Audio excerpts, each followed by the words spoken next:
평안히 주무셨습니까?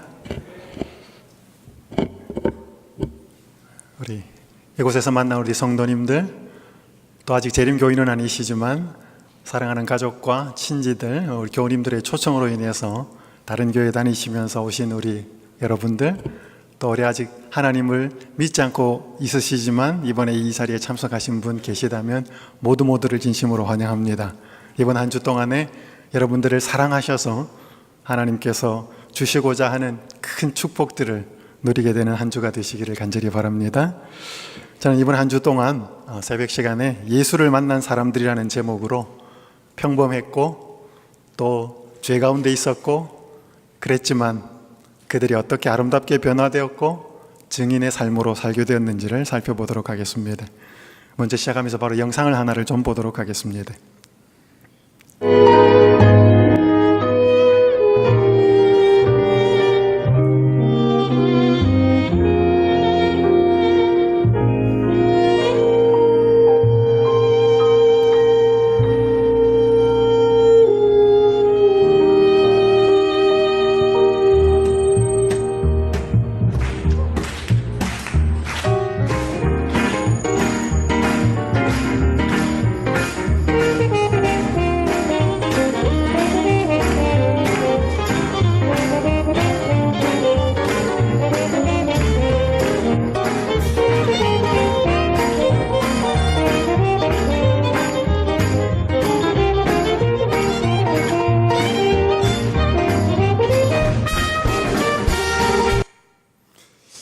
이 연주회는 저희가 흔히 그렇게 보는 연주회는 아닙니다.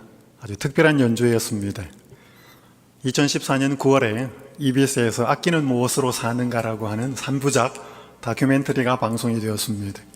그 일부의 제목이 아끼들의 무덤이라고 하는 제목인데, 이 다큐멘터리가 시작하면서 시작과 함께 강원도 한 산골에 한 건물이 나옵니다. 창고 같은 곳이 나오는데 그 안으로 들어가 보니까 망가져서 쓸모없게 된 악기들을 가득 모아놓은 창고가 등장합니다. 200년 동안 사람들의 사랑을 받았던 바이올린도 있고요, 존재만으로 그 아우라를 뽐내던 그랜드 피아노도 망가진 채로 먼지를 뽀얗게 맞으면서 그렇게 이리저리 놓여 있었습니다. 바로 여기에 악기를 복원하는 능력을 가진 대한민국 최대의 장인 6명이 찾아옵니다. 그러면서 오랜 시간 이 장소에 머무르면서 그들의 손에서 6개의 악기가 새롭게 탄생합니다. 그 중에 하나가 피아노였고, 바이올린, 컨트라베이스, 호른, 전기기타, 앰프, 이 6명의 최고의 장인이 먼지 맡고 있고 망가져 있는 악기들을 하나하나 수리하고 고쳐서, 여러분이 조금 전에 보셨던 짧은 그 음악회 영상은 이들의 손에서 새롭게 탄생한 악기들로 진행된 연주회였습니다. 망가져서 더 이상 쓸모없게 된 악기들이 누구를 만났을 때, 그 분야의 악기를 복원하는 그 분야의 최고의 장인들을 만났을 때 그들이 새로운 악기로 탄생되었습니다. 예수 그리스도는 망가진 우리의 몸과 마음을 회복시킬 수 있는 최고의 장인입니다. 오늘 우리가 예수 그리스도를 만날 때 이 새롭게 태어난 악기보다 더 아름다운 음성과 삶의 모습을 낼 수가 있습니다. 저는 이 한 주 동안에 죄인이, 또 평범한 사람이 그 예수 그리스도를 만나서 인생을 새롭게 회복시키는 최고의 장인이신 예수 그리스도를 만나서 어떻게 새롭게 탄생되었고 그들이 어떻게 입술과 삶으로 증인의 삶을 살았는지를 살펴보도록 하겠습니다. 오늘은 물동이를 버려두고라고 하는 요한복음 4장에 있는 말씀으로 하나님의 말씀을 대언하겠습니다. 성경 요한복음 4장 28절에서 30절은 이렇게 말씀합니다. 여자가 물동이를 버려두고 동네로 들어가서 사람들에게 이르되 내가 행한 모든 일을 내게 말한 사람을 와서 보라, 이는 그리스도가 아니냐 하니 그들이 동네에서 나와 예수께로 오더라. 지미 카트 대통령이 어린 시절에 아버지와 함께 새 사냥을 나갔습니다. 그러니까 이 총도 쏠 줄도 모르고 아버지한테 이제 배운 어떤 그것들로 인해서 아버지와 떨어져서 이렇게 새를 사냥을 하는데, 새가 이렇게 훅 올라갈 때 어떻게 총알을 한 발을 쏘았는데 새 한 마리가 우연히 맞고 떨어졌어요. 그러니까 너무 기쁘고 처음으로 사냥을 해본 거기 때문에 흥분이 되어서 얼른 새를 주워서 아버지께로 달려갔습니다. 아버지의 칭찬이 쏟아졌습니다. 이 지미는 너무 우쭐해서 기분이 좋았습니다. 그리고 나서 잠시 후에 아버지가 묻습니다. 지미야, 너 총 어디 있냐? 돌아보니까 총이 없어요. 그 총이 어디에 있었는가 하면 그 새가 떨어진 장소에 달려가서 너무 흥분해가지고 새만 주워온 것입니다. 사람들이 너무 흥분된 순간을 만나면, 너무 감격되고 기쁜 순간을 만나면 자신이 정작 이전에 뭘 했던 것을 깜빡 잊어버릴 수 있습니다. 이 사마리아 여인이 사람들의 눈을 피해서 예수님 계신 줄도 올 것도 알지 못한 채 우물에 물 길러 왔다가 이 여인이 육신의 물이 아닌 생명수를 주시는 예수 그리스도를 만납니다. 그 기쁨이 너무 커서, 그 흥분이 너무 커서 자기가 물을 떠러온 사실을 잊어버리고 물동이를 거기에 버려둔 채 자신이 만난, 자신에게 생명수를 공급해 주신 그 예수를 알리기 위하여 동네로 달려갔습니다. 지미 카트에게는 그것이 총이었지만 이 여인이 가지고 왔던 것은 물동이었습니다. 그저 엔터테인먼트에 노는 기구가 아니라 자신의 삶에 꼭 필요했던, 물을 길러 왔던 이 물동이를 그녀가 잊어버린 채 두고 달려갈 수밖에 없었던 그녀의 흥분, 그녀의 내면 속에 차올랐던 그 감격은 과연 무엇이었을까요? 오늘 저는 목마름이라고 하는 주제로 특별히 연관을 시켜서 그녀의 목마름, 그 사마리아 여인 속에 있었던 목마름 플러스 예수 그리스도의 목마름을 살펴보도록 하겠습니다. 예수님을 만나기 전에 그녀는 삶이 공허하고 채워지지 않는 목마름을 가진 여인이었습니다. 요한복음 4장 16절에서 18절은 이렇게 말씀합니다. 이르시되 가서 내 남편을 불러오라. 여자가 대답하여 이르되 나는 남편이 없나이다. 예수께서 이르시되 내가 남편이 없다 하는 말이 옳도다. 너에게 남편 5이 있었고 지금 있는 자도 내 남편이 아니니 내 말이 참되도다. 예수님은 이 여인과 물 이야기를 하시다가 갑자기 화제를 바꾸어서 남편을 불러오라고 말씀하셨습니다. 그때까지 이 여인은 여러 명의 남자를 남편이라고 하는 이름으로 두었지만 남편이 없다고 예수님께 말하였습니다. 예수님은 그것이 옳다고 말씀하셨습니다. 인정하셨습니다. 여러분, 남편을 여러 명 두었다는 것이 행복했을까요? 이 여인에게? 남편을 여러 명 두었다고 하는 그 자체만으로도 이 한 여인은 남편의 사랑을 제대로 받지 못했다는 것을 의미합니다. 그 결과로 인해서 사람과의 갈증 속에, 공허함 속에, 배고픔 속에, 뭔가 그리움 속에 살아가고 있는 여인이었습니다. 재미있는 한 기사를 소개해 드립니다. 2016년 12월 31일에 영국 일간지 데일리 메일이 소개했던 한 기사입니다. 기사의 제목이 아내에게 삐쳐서 20년간 말 안 하고 산 소심쟁이 남편, 이게 기사 제목이에요. 이 뭔 내용인가 싶어서 읽어보았더니 일본인 이 오토라고 하는 남편과 가타야마 유미라고 하는 아내 사이의 관계를 이야기하는 내용인데, 두 사람이 부부로 함께 살았지만 20년 동안 말을 안 하고 살았대요. 이런 아버지 어머니를 바라보던 18살 아들이 너무 답답하고 힘들어서 일본에 있는 한 TV 쇼에 제보를 합니다. 우리 아버지 어머니 좀 도와주십시오. 그래서 그 TV 프로그램에서 이 두 사람을 불러가지고 두 사람이 연애할 때 처음 만났던 공원으로 데리고 갑니다. 그리고 두 사람을 붙여놔요. 그랬더니 이 두 사람이 막 몸을 비비 꼬면서 어떻게 할 줄을 모르는 것입니다. 너무 어색해서. 20년 동안 대화를 안 하고 살았으니까. 나중에 이 사람들이 이제 대화를 합니다. 남편이 먼저 대화를 시작합니다. 그 기자가 물어봐요. 왜 그렇게 되었습니까? 그랬더니 남편이 말하기를 이제 결혼을 하고 나서 아이가 태어나는데 자기 아내가 그동안 자기한테 베풀던 관심을 안 베풀고 안 보여주고 아이들한테만 관심과 사랑을 집중을 하자 질투심이 생겨서 그렇게 말을 안 했다는 것입니다. 몇 년 동안요? 20년 동안. 여러분, 이게 인간의 사랑입니다. 평생을 행복하게 해줄 것 같고 끝이 없을 것 같던 영원한 남녀 간의 사랑도 뭔가 마음속에 섭섭함이 생기고 원하는 바가 이루어지지 않으면 이기적인 모습으로, 자기만 생각하는 모습으로 변하는 것이 인간의 사랑인 것입니다. 아마 그 여인이 여러 명의 남편을 거치면서 어떤 이기적인 남편을 만났는지는 잘 모릅니다. 자기 마음대로 살고 자기 마음대로 행동하는 모습들 속에 서로가 그렇게 살면서 상처를 받았을 것입니다. 여기 조중민 목사가 쓴 인생은 선물이다라고 하는 책에 보면 이런 말이 기록되어 있습니다. 사람의 사랑으로는 부족합니다. 사람의 사랑만으로는 목마릅니다. 사람 안에는 사람의 사랑으로 채워지지 않는 부분이 있습니다. 온 마음은 하나님만이 채울 수 있습니다. 여러분, 사람의 사랑만으로는 부족합니다. 때때로 남편의 사랑, 때때로 아내의 사랑, 자녀의 사랑, 친구, 우정, 교우님들의 사랑이 저희들을 기쁘게 합니다. 마음을 채우기도 합니다. 그러나 좀 좋은 상황이 바뀌고 뭔가 마음에 서운함이 생길 때 인간은 여전히 끝까지 사랑할 수 없는 이기적인 존재라고 하는 사실을 저희 자신이 알고 상대방의 모습을 통해서도 알고 있는 것입니다.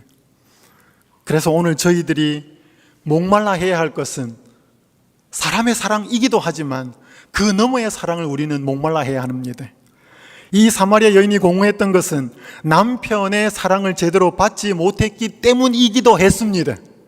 그러나 그녀의 내면의 근원으로부터 남편의 사랑을 받았을지라도 채워지지 않는 목마름이 그녀에게는 있었습니다. 예수님은 그것을 보셨습니다. 오늘 우리 모두에게 이런 사랑이 인정되어야 하고 이런 사랑이 있어야 하는 존재인 것을 이 시간 한번 꼭 깨닫고 이런 사랑에 갈급하는, 이 하나님의 사랑에 목말라하는 여러분과 제가 되었으면 좋겠습니다. 저는 제 인생에 참 목마른 때가 여러 번 있었습니다. 제가 청년 때 한번 엄청난 목마름이 있었습니다. 훈련소를 갔는데 제7일 안식일 예수 재림교인이라고 안식일에 대해서 고백을 했습니다. 상관도 만나고 이렇게 신앙에 대해서 도움을 요청했습니다. 그러나 허락을 받지를 못했습니다. 또 한 안식일에 중대장을 찾아가서 신앙을 고백하고 안식일에 대해서 도움을 요청했습니다. 그랬더니 이 뚜껑이 열린 중대장이 화가 나서 단독군장, 그러니까 다 뒤에 든 거는 아니고 총 하나 들고 쓰고 내 명령이 떨어질 때까지 연병장을 돌라는 것입니다. 그때가 7월 달이었습니다. 너무너무 덥고 뜨거운 그 상황에서 연병장을 혼자 도는데 땀은 비 오듯이 쏟아졌습니다. 너무 목이 말랐습니다. 이럴 줄 알았으면 수통에 물이라도 채워올 걸. 뒤에 있는 수통은 빈 딸랑딸랑 소리만 나오고 그렇게 목이 마른 채로 있었습니다. 그러나 제게 더 목말랐던 것은 이 입의 목마름이 아니라 하나님이 왜 내 기도를 들어주지 않으셨을까? 그 사람의 마음, 그 중대장의 마음, 그 상관들의 마음을 조금만 돌려주시면 오늘 그렇게 신앙을 성경을 보든지 어떻게 하라든지 왜 그렇게 마음을 돌려주지 않으셨을까? 하나님 내 기도를 안 들으시고 어디에 계셨을까? 그 목마름이 더 컸습니다. 그러나 현실적인 문제는 이 입의 목마름이었기 때문에 저도 모르게 혼자서 연병장을 도는데 입에서 찬미가 나오기 시작했습니다. 주여 어린 사슴이 목이 가라요. 저도 그 찬미가 왜 나왔는지를 몰라요. 그냥 목이 말랐기 때문에 제게 나온 그 찬미였습니다. 그 찬미를 부르고 있는데 저쪽에서 저와 똑같은 신분의 훈련병 하나가 수통에 물을 채워서 쫓아와요. 그러면서 제 빈 수통하고 빨리 바꾸자는 것입니다. 그냥 바꿨어요. 그쪽으로 가고 누군지도 모릅니다. 그래서 마시고 뒤집어 쓰고, 근데 수통에 그 생각보다 물이 많이 안 들어가더라고요. 금방 다 없어졌어요. 그랬더니 그러고 나서는 두 번째로 제가 의도적으로 노래를 또 불렀습니다. 주여린, 저 노래도 잘 못합니다. 그랬더니 두 번 또 그 찬미를 부르는데 또 다른 쪽에서 한 친구가 수송의 물을 들고 와요. 그날 세 번째 저에게 다가온 친구는 수통이 아니고 바게스에다가 물을 들고 왔습니다. 세 번째는 저는 그 물을 마실 수가 없었습니다. 하나님이 이 연병장을 내가 혼자 돌고 있을 때 저는 혼자라고 생각했습니다. 근데 그 하나님이 부르지도 잘 못하는 그 찬미 소리를 듣고 이름 모를 그 훈련병들을 통해서 물을 저에게 공급해 주셨습니다. 그때의 그 물은 단지 저의 이 입술과 육신의 목마름을 채운 물만이 아니라 제 삶 속에 영혼의 목마름을 채운 하나님의 사랑의 물이었습니다. 내가 너의 목마름을 안다. 내가 비록 너가 지금 안식일에 혼자 성경 보고 예배드리게 해주지는 못할지라도 내가 너의 목마름을 알고 있고 너가 땀 흘리며 연병장을 돌고 있는 것을 내가 알고 있다. 하나님께서는 그날 저에게 육신의 목마름 이상의 물을 공급해 주심으로 저의 인생에 하나님이 함께 계시고 그분이 주실 수 있는 생명수가 어떤 것인지를 조금 맛보게 해주신 특별한 날이었습니다. 오늘 우리 모두가 여러분 삶 속에 있는 인생의 목마름 원하는 대로 다 채워지지 않을지라도 하나님께서 여러분의 목마름과 갈증을 알고 계신다는 사실을 기억하시기 바랍니다. 왜냐하면 우리 예수님이 이 땅에 계실 때 그분이 친히 목말라 보셨기 때문에 그랬습니다. 십자가 위에서 그분의 한 고백은 내가 목마르다. 그분의 육신이 목마름이 인간 영혼에 필요한 목마름이 그분은 무엇인지 알고 계셨기 때문에 그렇습니다. 계속 물리하기를 하시던 예수님이 갑자기 화제를 바꾸어서 그녀에게 남편을 불러오라고 말씀하셨습니다. 왜 예수님이 물리하기를 하시다가 남편을 불러오라고 말씀하셨을까요? 올 6월 14일에 영국 런던의 24층인 한 서민 아파트에서 화재가 발생해서 많은 사람이 죽었습니다. 지금까지도 환자들은 병원에 입원해 있고 알려진 숫자만으로는 80명이 넘는 사람이 죽었어요. 많은 사람이 죽고 많은 사람이 다쳤는데 제가 이 사건의 기사를 읽으면서 가장 마음이 아팠던 것은 자식들이 화재로 연기로 죽어가는 것을 보다 못한 어머니 아버지들이 혹시나 하는 마음으로 자식들을 살리기 위해서 창문 넘어서 자식들을 바깥으로 집어 던졌다는 것입니다. 어차피 죽으니까 바깥으로 던졌을 때 누가 혹시 밑에서라도 받아줄 수 있으면 살 수 있지 않을까라고 하는 혹시나 하는 마음으로 자식들을 집어 던졌다라고 하는 그 자식들이 위에서 떨어지는 것을 목격한 그 기사의 내용이 적혀 있었습니다. 너무나 가슴이 아팠습니다. 이 사람들이 이 불이 온통 화재, 이 불과 연기로 갇혀있는 이 건물 속에 있으면서 자기들을 구조하러 올 소방대원들, 구조대원을 얼마나 기다렸을까요? 그런데 만약 사람이 불이 난 고층이 아니고 그냥 평범한 건물 안에 사람이 들어와 있는데 구조대원들이 헐레벌떡 뛰어오면서 유리창을 깨고 급하게 들어오면서 당신들을 구조하고 데리러 왔다고 그렇게 말을 한다면 여러분, 사람들이 그 구조대원이 고맙겠습니까? 당신 왜 이렇습니까? 왜 오셨습니까? 말할 것입니다. 예수님께서 물리하기를 하시다가 갑자기 사마리아 여인에게 남편을 불러오라고 한 것은 그 남편 이야기가 나올 때면 그녀는 한없이 초라해질 수밖에 없는 그녀에게 약점이었습니다. 그녀의 마음속에 그 대상만 생각하고 남자 이야기만 생각하면 자신의 모습을 떠올릴 수밖에 없게 하는 자기의 형편을 보여주는 그러한 모습들, 그러한 상황들이었습니다.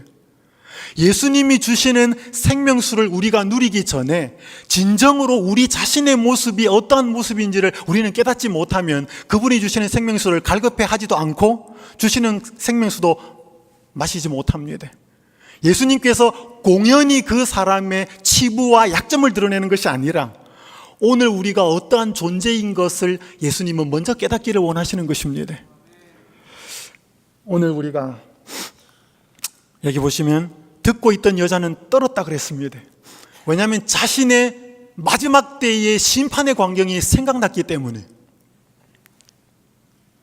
신비한 손이 그 여자가 살아온 역사의 페이지들을 넘기면서 그 여자가 영원히 숨겨두기를 바라던 사실을 눈앞에 전개시키고 있었다 그랬습니다. 오늘 여러분과 저에게도 숨기고 싶은 약점이 있습니다. 오늘 예수님께서 오늘 우리가 분노하여서 용서하지 못하고 있는 한 대상의 그 이름을 떠올리면서 너 그 교인 데리고 나한테 한번 와봐라. 오늘 우리가 뭔가 마음속의 부담과 우리의 모습, 초라한 모습, 내가 그 존재만 생각하면 여전히 죄인일 수밖에 없는 오늘 그 한 대상을 떠올리면서 오늘 나에게 그 사람을 한번 데려와 봐라. 예수님이 그렇게 말씀하실 수 있습니다. 오늘 내가 비즈니스를 하면서 회계장부에 깨끗하고 정직하게 기록하지 못하는, 뭔가 세금을 좀 유익을 위해서 그렇게 하고 있는 그 여러분이 쓰고 있는, 당신들이 갖고 있는 그 회계장부, 비즈니스 세금명 그 보고서 한번 가지고 와봐라. 오늘 예수님이 우리에게 그렇게 말씀하실지 모릅니다.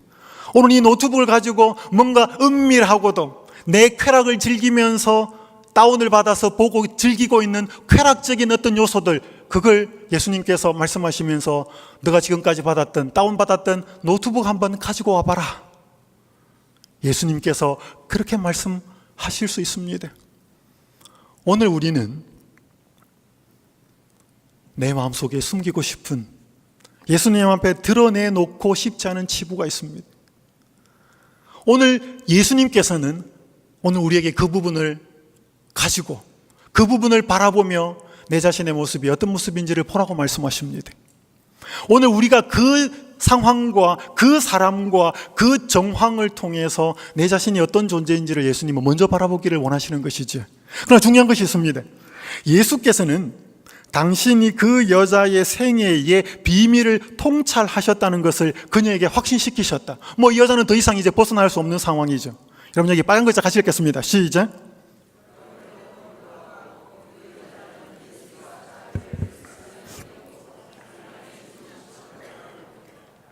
이게 중요합니다. 그럼에도 불구하고 그 여자는 예수가 자기를 불쌍히 여기고 사랑해주는 친구라고 느꼈대.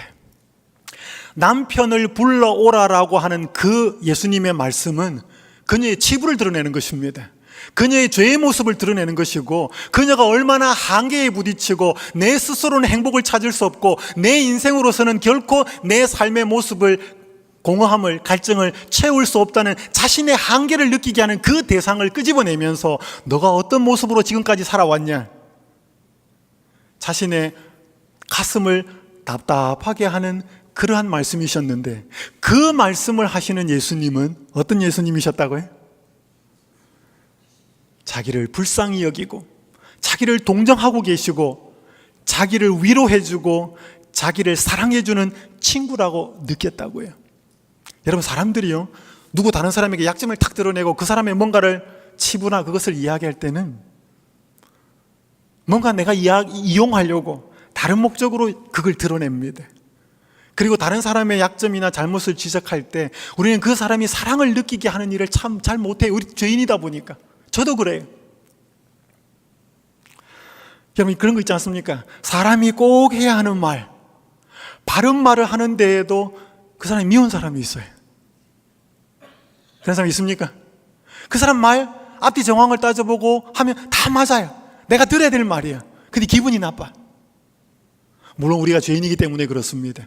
그러나 그 사람이 바른 말을 하고 꼭 해야 되는 말을 하지만 그 사람이 혹 눈빛으로나 표정으로나 다른 사람을 정죄하고 비난하고 조롱하는 말, 표정으로 그렇게 했다면 그것을 지적받은 사람은 아무리 옳은 일이고 내가 고쳐야 되는 일이지만 그 속에서는 사랑은 못 느끼는 것이지. 오늘 우리의 예수님은 우리의 치부와 우리의 연약함을 드러냅니다. 내가 솔직히 어떤 모습인지를 예수님은 자꾸 보게 하십니다. 그래서 어떤 관계 속에 우리를 둡니다. 저 사람하고는 문제가 없는데 이 사람하고는 있으면 나는 문제가 자꾸 생겨요. 혼자 있을 때 성격 나쁜 사람은 없잖아요. 대부분 내 성격이 나쁘다라고 하는 것은 관계 속에서 느껴지는 것이거든요. 예수님께서는 송곳같이 죄를 지적하시면서도 그분의 눈빛과 그분의 음성, 그분의 태도에는 말할 수 없는 사랑이 녹아 있었습니다. 이 느낌을 사마리아 여인은 느꼈습니다. 그랬기 때문에 자기의 죄를 지적해 주는 그 예수님을 도망가지 않았던 것입니다. 오늘 사랑하는 여러분이요, 오늘 예수님은 우리의 때때로 연약함을 드러냅니다. 치부를 드러냅니다. 제가 한 설문조사를 보니까 교회를 떠나고 교회를 나가지 않는 사람들에게 설문조사를 하니까 몇 가지 이유가 나오는데, 그 중에 하나가 교회 가면 자꾸 자기를 죄인으로 해서 싫다는 것입니다. 여러분, 성경은요, 하나님은, 예수님은 우리를 없는 죄인을 만드는 것이 아니라 우리가 보지 못하는 것, 우리가 하나님의 눈으로 깨닫지 못하는 우리 자신의 모습을 보여주시면서 죄인이라고 하는 사실을 알게 하신 후에 그 죄인으로부터, 그 죄로부터 구원해 주시는 그 생명수를 보여주시기 위해서 먼저 우리의 연약한 상태를 보여주시는 것입니다. 그 24층의 빌딩에 그 사람들이 자기의 형편이 얼마나 구조가 필요한 사람이라고 느꼈겠습니까? 그 사람들에게 득달같이 구조대원이 달려온다면, 그래서 도움의 손길을 편다면 얼마나 고마워하겠습니까? 그런데 멀쩡한 건물에 들어가 있는데 구조대원이 달려온다면 당신이 왜 왔어요? 라고 말하지 않겠습니까? 오늘 우리에게 정말로 예수가 내어미는 손길이 절박하고 간절하지 않다면 우리는 우리 자신의 형편을 잘 모르는 것입니다. 필립 얀시가 이런 말을 했습니다. 하나님의 사랑은 값없이, 아무 조건 없이 온다. 내가 아무리 잘난 짓을 해도 하나님의 사랑은 커지지 않는데, 내가 아무리 못난 짓을 해도 하나님의 사랑은 작아지지 않는데, 하나님은 그냥 나를 사랑하신대요. 여러분, 자식이 예쁜 짓 하면 더 사랑스러우십니까? 자식이 못난 짓 하면 그 사랑이 줄어듭니까? 어떤 부모님 그럴 수 있습니다. 그러나 대부분의 부모님이라면, 정상적인 부모라면 그 자식이 못난 짓을 할 때마다 그 가슴은 더 아픈 것이지요. 그 사랑이 더 불붙듯 커지는 것이지요.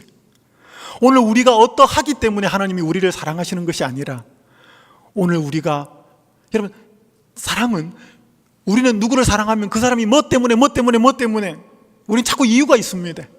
오늘 하나님이 우리를 사랑하시는 사랑은 그냥 사랑하십니다. 그분이 그러하신 분이기 때문에 사랑하시는 것이죠. 여러분, 우리는 이런 하나님을 만날 때 사람은 변화됩니다. 올해 한국에 계신 한 분으로부터 이런 카톡 문자를 받았습니다. 목사님, 말씀을 드리자면 너무 힘들고 어려운 많은 일들이 저에게 있었습니다. 하지만 하나님을 모르고 그 은혜를 받지 않고 살았더라면 제가 이 세상에 없었을 수도 있었을 것입니다.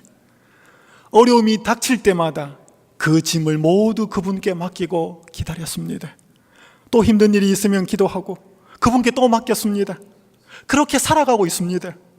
누구누구의 가슴 박히는 폭언도 용서해가면서요, 지금은 그를 용서할 수 있는 여유가 있습니다.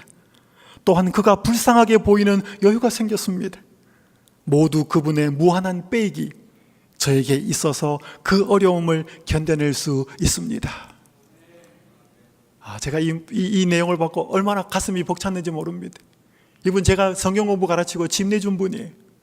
근데 지금은 교회를 못 나오고 있어요. 누구 때문에? 제가 구체적인 이야기는 말씀을 드릴 수는 없고요.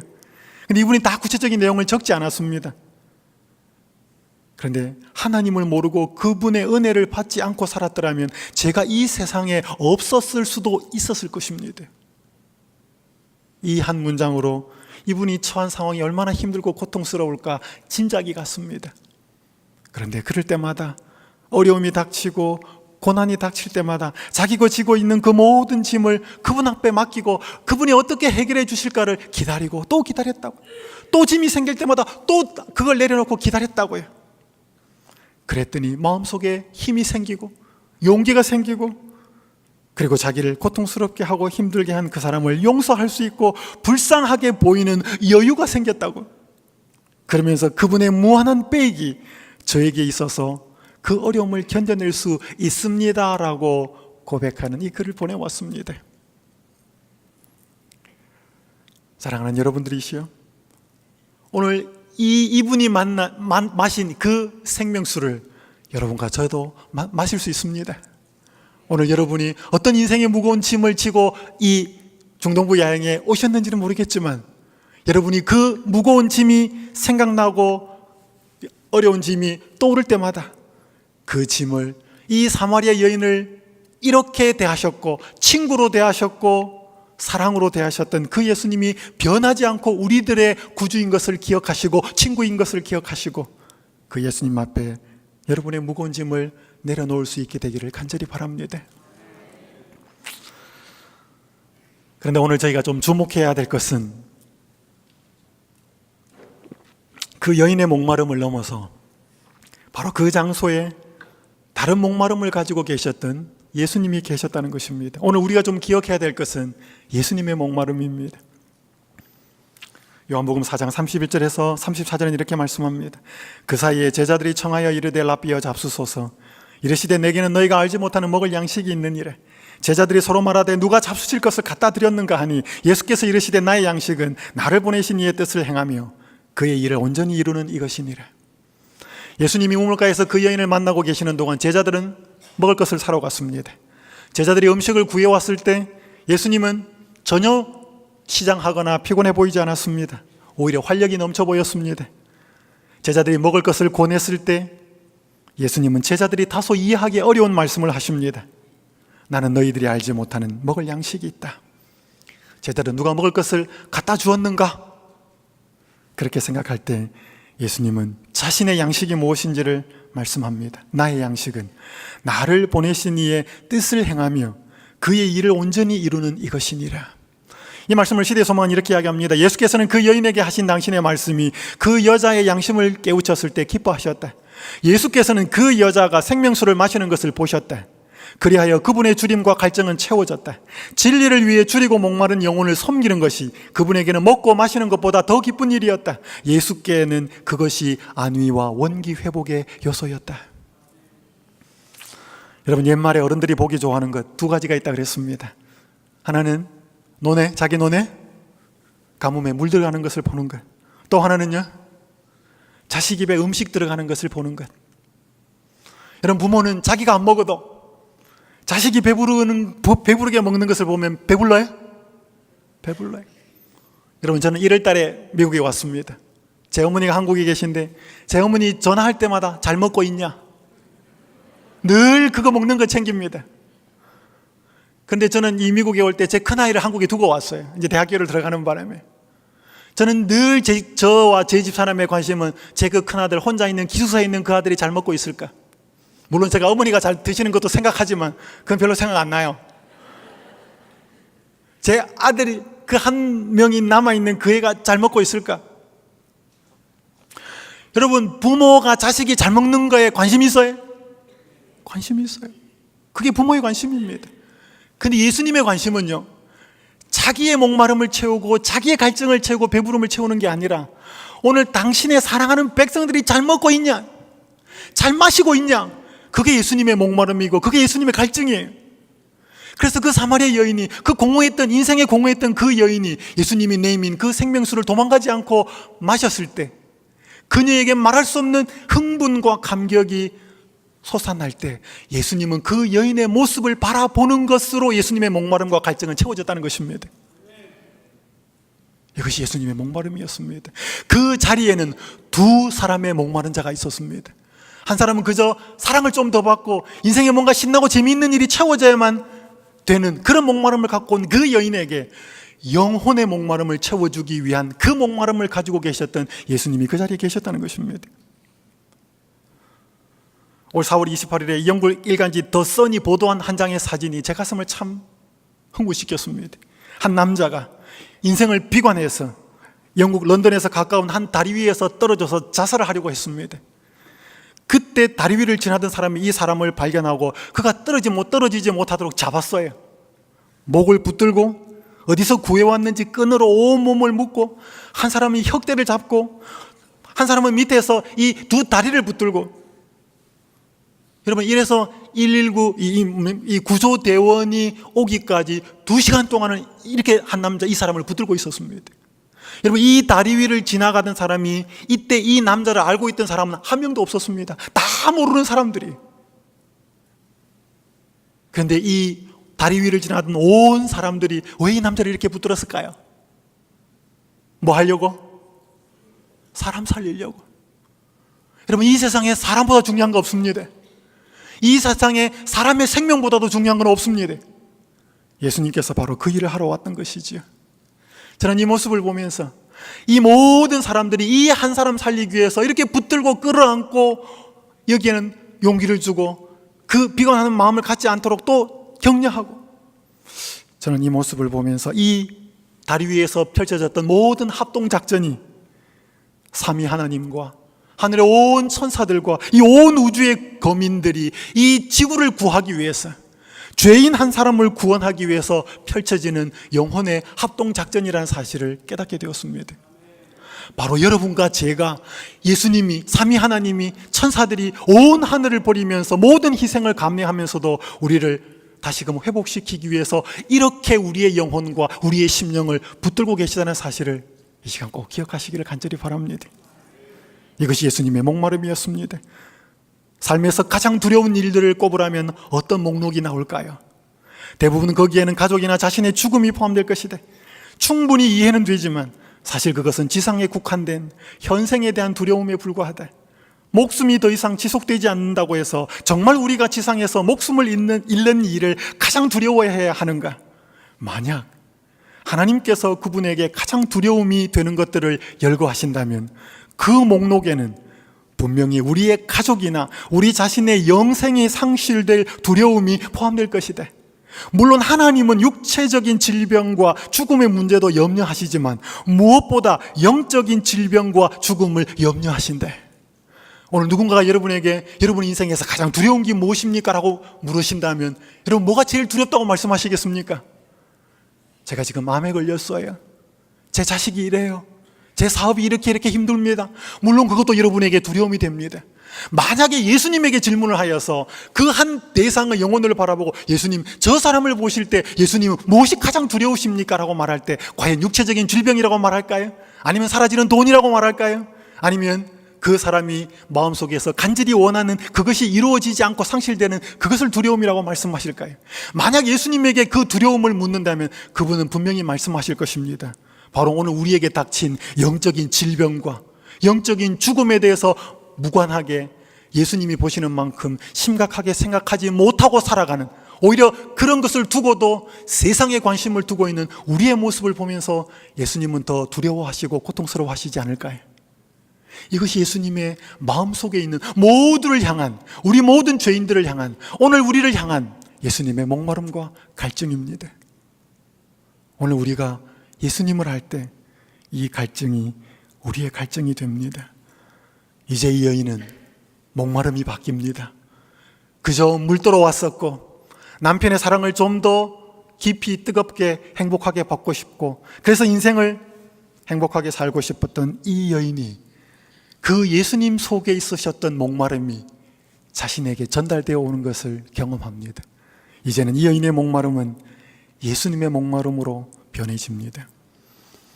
그래서 그 여자가 물동이를 두고 동네로 달려갑니다. 그러면서 뭐라고 이야기하는가 하면 내가 행한 모든 일을 내게 말한 사람을 와서 보라. 여러분, 이 여인이 뭔 잘한 일을 했어요? 남편 여러 명 바꾸어가며 뭐 별로 그렇게 자랑할 만한 일 하지 않은 것, 그 일을 한 것을 말한 사람을 와서 보라. 그러나 이 여인은 이것만 말하지 않았을 것입니다. 내가 그렇게 살았던 그 모습을 말씀하심에도 불구하고 그런 나를 따뜻한 눈빛으로, 사랑의 눈빛으로, 불쌍히 긍휼히 여기면서 나를 친구로 대해준 그분을 와서 보라. 단지 자기의 죄를 지적하는 것 넘어서 자기를 불쌍히 여기고 긍휼히 여기는 그 예수님을 전달하고 소개를 합니다.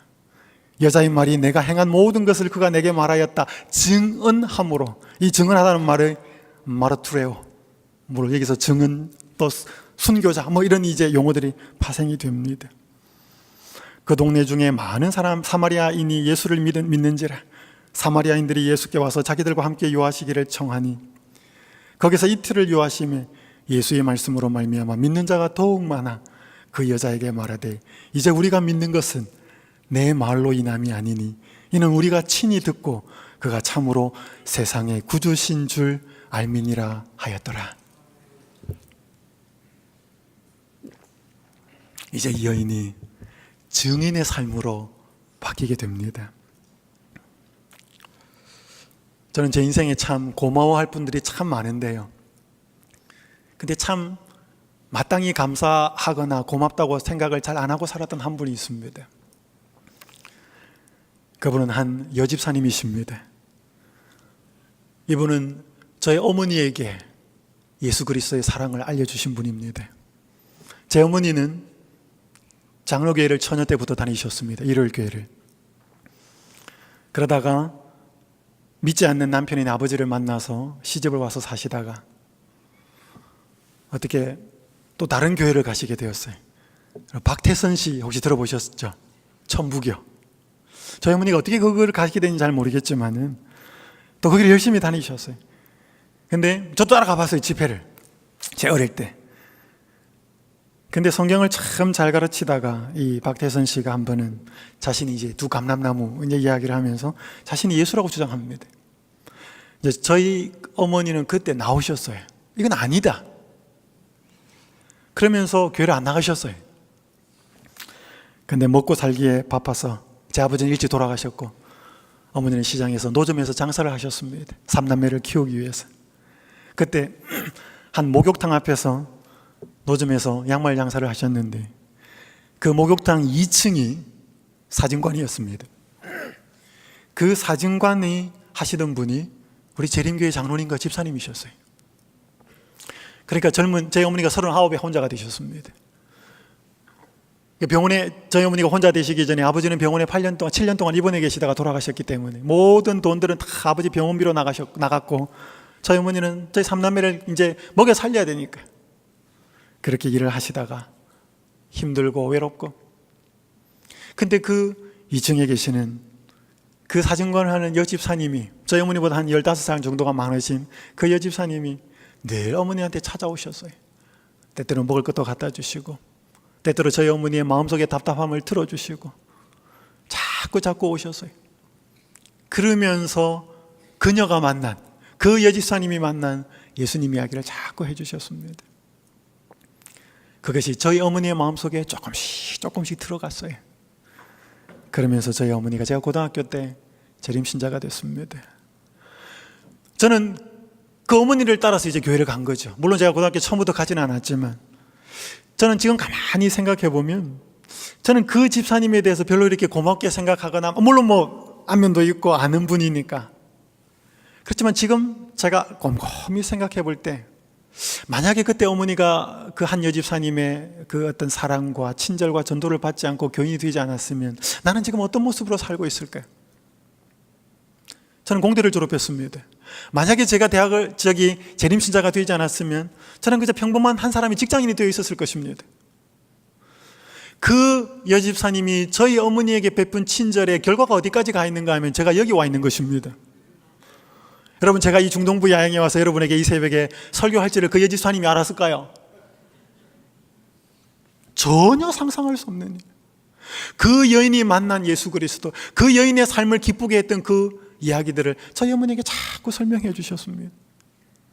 저희 어머니가 조금씩 마음이 돌았고 저희 어머니가 하나님을 섬기는 그 선택을 했을 때 물론 저도 같이 따라갔습니다. 그러나 제가 이제 대학을 들어가면서 재림교회를 나왔기 때문에 어머니가 그 전까지 보여주셨던 믿었던 그 신앙이 저에게 그대로 믿겨지진 않았습니다. 그래서 저는 또 집사님과 함께 엄청나게 성경 공부를 열심히 했습니다. 하루에 몇 시간씩 오랜 기간 동안 제가 할 수 있는 모든 질문들을 다 하면서 진리가 무엇이고 이 교회가 어떤 교회고 하나님을 어떻게 설명하고 어떻게 증거하는지 제가 할 수 있는 모든 질문들을 다 하며 고뇌하고 고민하는 시간을 가졌습니다.